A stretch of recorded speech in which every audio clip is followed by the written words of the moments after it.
tikoo siibsaa sittiin baay'isuu isma muraasa seensaa yaadaa jaliqqisiisaa dhiifama argachuuf cubbuu namaaf dhiisa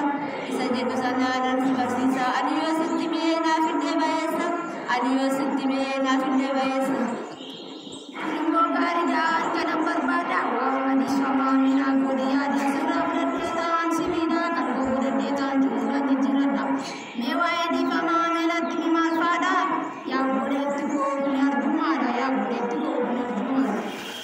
Dhagahi qalbiidhaan sittan himaa gaarummaa barsiisoo naaf illee dirqama dhiifama yoo boodde dhiifama arganna goofta keenya Yesuus fakkeenya godhanna qaraan yoo gubbaa kan gaafa dhiphina dhiifama godhuun warra isa qabaniif ija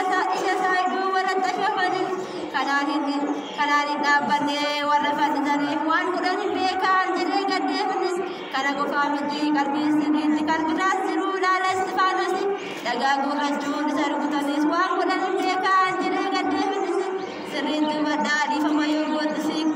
kana qofaa miti dhiifama godhii warra sibiilaniifis yoggaa san argattu dhiifama gooftatis yoggaa san argattu dhiifama gooftatis. Kun baay'ee ulfaataa yaa obboleetti koo warra na miidhaniif dhiifama godhuun koo godhuunis salphaadhaan godha jechuun koo isa na miidhanii ani kadhachuun koo si lamaan naan jettaa yaa obboleetti koo dhiifama naa godhaa maaliif naan jedhanii isatu na miidhee maafan gaddaanii gaariidha yaa ta'uu dhiifama gochuunis dhiifama jedhanii yoo na gaafatanii warroonni na miidhaa mana koo dhufanii kanaan ala garuu maafan gaddaanii kanani gaddee borna tuffatan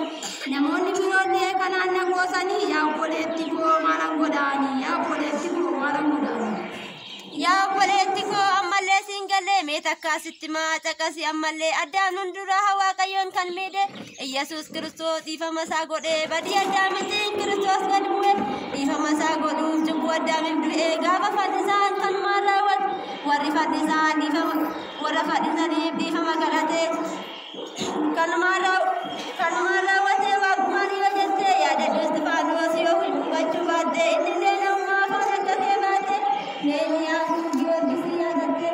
ati naaf yoo dhiifama laatte yaa obboleetti koo ati maal argatte kabaja lafarraa kan kanaan dagatte kan lafarraa bu'amaa hubatte barumsa dhiifamaa sirriitti qalbeeffatte dhiifama godhuudhaaf lafteetti. Wayyoo yaa obboleetti koo wayyoo ani badee waa'ee jireenya koo haala baay'een gaddee kabajaa lafarraa olaantummaa godhee kan baay'inaaf godhee dhiifama dagadde yaa jiruu qabeessaa maaluma naaf dadde kan darbina adiitii gooftaatti kadhadde jireenya kan kootii waan argadde ittiin an jiraadhaa daandisaa qabadde